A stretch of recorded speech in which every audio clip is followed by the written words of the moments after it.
பாரு, அந்த நட்சத்திரம் அழகா இருக்குல்ல, அந்த மாதிரி இருந்தா அதிர்ஷ்டம்னு சொல்லுவாங்க. உண்மைதான். ஆனா இதே நட்சத்திரங்களால சில தொல்லைகளும் வரும். சிந்துபாத்துங்கிற மாலுமியோட கதையில இதே மாதிரி சில தொல்லைகளும் நடந்தது.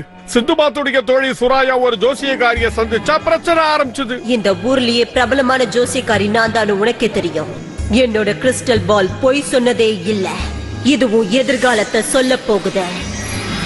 ஓ, ஒரு பழமையான நகரம் தெரியுது. அதுல ஒரு பெரிய கோபுரம் உயர்ந்து நிக்குது. சரி, அந்த நகரத்துல நான் என்ன செய்ய போறேங்கறத கொஞ்சம் தெளிவா சொல்லுங்களேன். எந்த ஊர்லயுமே நான் நிரந்தரமா இருந்ததில்ல. அந்த ஊர்ல நான் இருப்பேனா?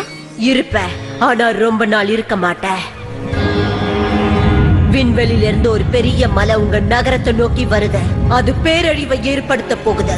அது ஒரு மிகப்பெரிய எரிமலை. கூடிய சீக்கிரமே அது உங்க நகரத்தை வந்து அழிக்க போகுது.